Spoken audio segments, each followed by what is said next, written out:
deux des observateurs les plus aguerris de la vie politique française. Michel Cotta, bien sûr, ancienne présidente de la Haute Autorité, ancienne directrice de TF1 puis de France 2. Et Robert Namias, qui est avec nous, l'ancien directeur général de TF1, qui a dirigé aussi Nice Matin. Merci à tous les deux. On va parler de votre livre, ça s'appelle Le Brun et le Rouge. Et c'est un roman d'anticipation politique chez Robert Laffont. C'est vraiment incroyable parce que là, on va se projeter sur des choses qu'on va peut-être vivre. Mais là, ce qui est en train de se passer, Michel Cotta, avec cette espèce de cluster à l'Élysée où Emmanuel Macron était testé positif au Covid, on n'aurait jamais cru une chose pareille possible il y a encore quelques mois.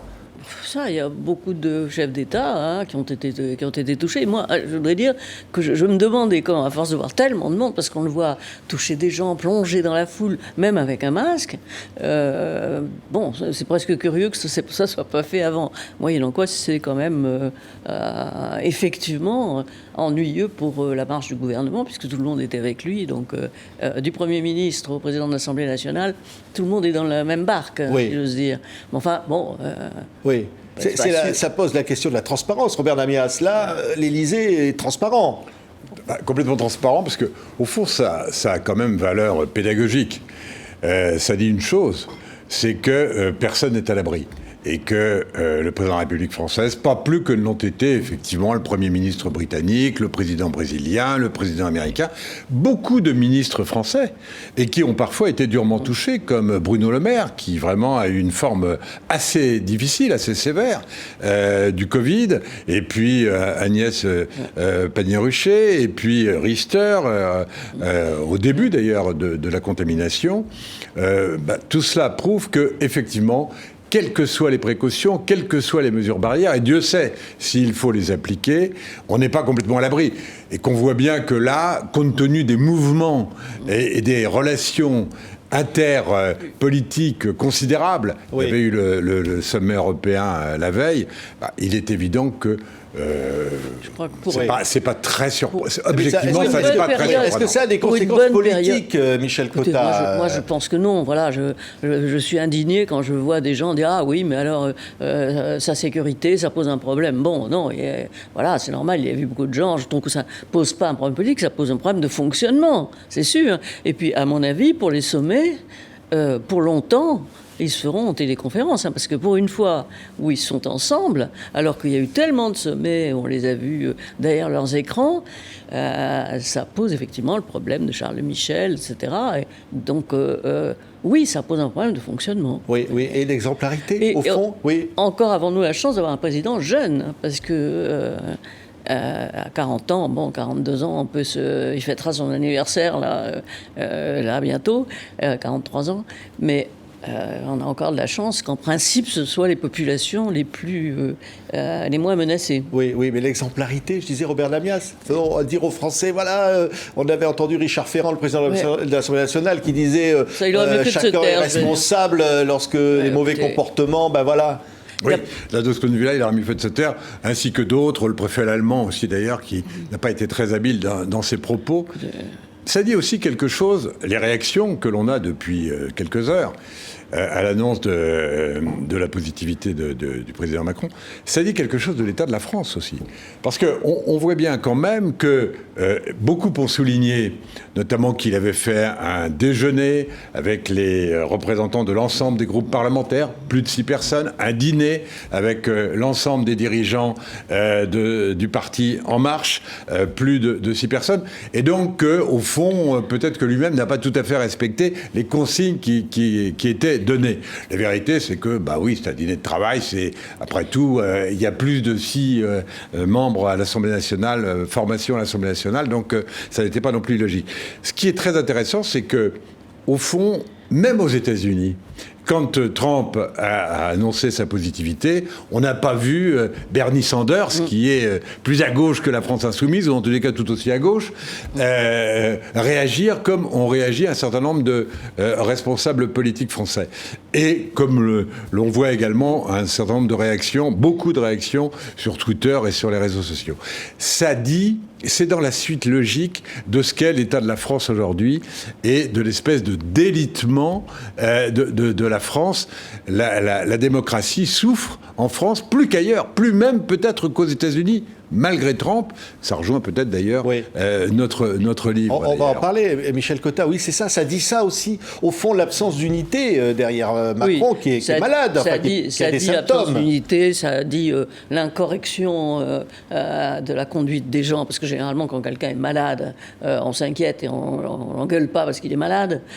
Et ensuite, ça dit aussi que le virus continue très fort. Et d'ailleurs, quand on voit les chiffres, on voit bien que les chiffres, loin d'aller vers 5000, sont comme hier ou avant-hier à 17 000, ce qui est énorme. Donc le virus circule et il n'est pas fini. Voilà. Oui, oui. Ça peut faire le jeu du populisme. On va parler de votre livre, Robert Namias le disait. Ça jeu s'appelle des Le vaccins brun aussi. et le rouge. Alors, ça se passe en 2025 et la France est à bout, là. La France est complètement au bout, Robert Namias. Il y a une présidente qui arrive et puis c'est la fin des libertés. Oui, prenons par lui. C'est effectivement une élection. On imagine une élection dans une France qui est quand même la France d'aujourd'hui et que l'on voit se défaire ou se déliter, ce qu'on disait il y a un instant, depuis quelques années. C'est une France où on a à la fois une crise économique depuis un certain temps, depuis longtemps même, une crise sociale depuis longtemps, et notamment depuis l'arrivée de Macron avec les Gilets jaunes, mais bien avant. Aujourd'hui, une crise sanitaire. Et c'est une France qui avait au fond tout essayé. La droite, la gauche, et le centre, avec dans notre livre un ancien président. Et finalement, elle avait tout essayé, sauf l'extrême droite.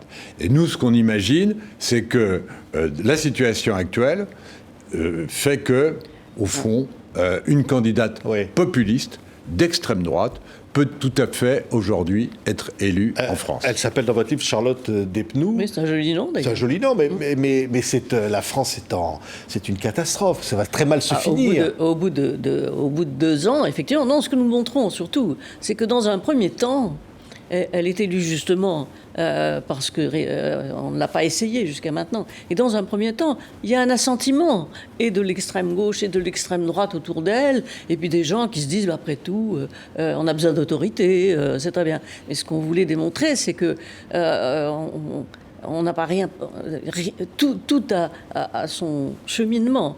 Et là, l'extrême droite a son cheminement. Et il y a toujours, à l'extrême droite, des gens encore plus à droite qui en réclament beaucoup, qui réclament plus de répression, qui réclament plus d'autorité, plus de souveraineté, et que ça finit effectivement par un isolement total dans le monde. Et cet isolement aboutit évidemment à la catastrophe. Oui, mais le titre du livre, Le brun et le rouge, c'est l'alliance. Oui, parce que c'est une alliance d'ailleurs. Au fond, objectivement, depuis un certain temps, notamment depuis l'affaire des Gilets jaunes, qui soutient vraiment les Gilets jaunes depuis le début? D'une part, l'extrême droite, et d'autre part, l'extrême gauche. C'est-à-dire, même si, effectivement, ils dénoncent tous ceux qui imagineraient des rapprochements possibles, etc., sur le terrain et sur le plan politique, sur le plan social, la demande à 60 ans, le programme social, le programme politique, l'anti-européanisme, le souverainisme, le protectionnisme, ce sont effectivement des idées qui sont celles de l'extrême droite et de plus en plus celle de l'extrême gauche. Si bien qu'en réalité, on voit bien que, sinon au niveau des dirigeants, au niveau des électeurs, il y a une possibilité à un moment donné qu'il y ait une majorité qui adhère à ce programme protectionniste, souverainiste, etc., au point de porter la candidate qui l'exprime le mieux et le plus, c'est la candidate de l'extrême droite.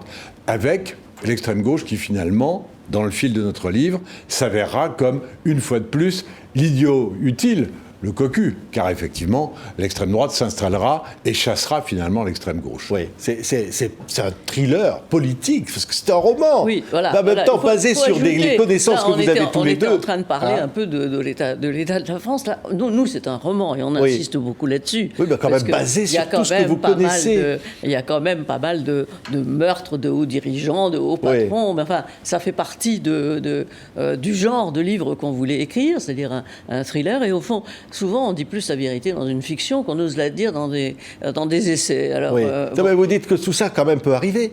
Tout ça peut arriver, surtout dans un pays où les partis ont disparu, où, oui, il y a une crise sociale, alors comme dans tous les autres pays, vous allez me dire, mais nous, la structure sociale politique se défait progressivement. Il n'y a plus un parti socialiste fort, il n'y a plus une droite républicaine forte aussi, et donc les extrêmes ont devant eux un grand terrain de jeu, si j'ose dire. Et c'est ça qui amène au pouvoir, effectivement, une extrême droite et les idiots utiles qui auront poussé à l'élection sans s'en apercevoir. Vous diriez aujourd'hui, Robert Namias, qu'on ne voit pas assez devant, que la France, on vit au jour le jour et que la politique ne... Effectivement, nous, on a choisi le polar parce qu'effectivement, je pense que c'est... on souhaite s'exprimer vraiment dans un mode qui soit un mode très grand public. On essaie de faire un vrai polar, à le temps, etc. Bon, très bien.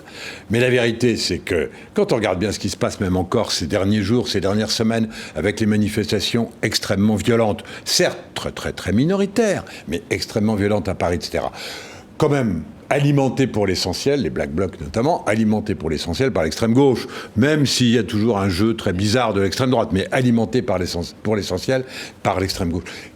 Ça fait le jeu de qui, ça ? Mais ça fait le jeu de l'extrême droite. Les désordres dans la rue, alimentés par l'extrême gauche, créent un appel et une demande d'ordre de la part d'une majorité de l'opinion.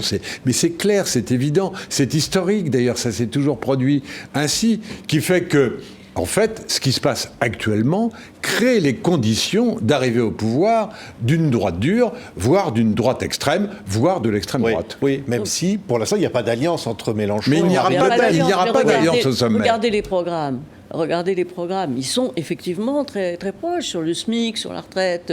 Ils sont quand même très proches. Alors, bien sûr, il n'y aura pas... On ne verra pas publiquement des gens se tomber dans les bras l'un de l'autre. Mais l'électorat est libre. L'électorat, on ne le conduit pas exactement comme on veut. Par conséquent, il se peut que l'État de la France, l'État de l'insécurité, fasse réfléchir un certain nombre de gens et l'amène justement à chercher de l'autorité ailleurs. Et c'est ça le point de départ de ce livre. Alors, le point d'arrivée, en revanche, c'est que... au bout de quelque temps, on s'aperçoit quand même que l'extrême droite présente beaucoup d'inconvénients et que mieux vaut y échapper. Et notre livre, de toute façon, se termine par le retour à la démocratie et à la République. Bon, alors, on ne dira pas la fin entièrement. C'est Michel Cotta et Robert Namias, Le Brun et le Rouge, publié chez Robert Laffont. L'anticipation politique vue par ceux qui vivent le quotidien politique et nous le font vivre. Merci à tous les deux d'avoir été nos invités. Merci.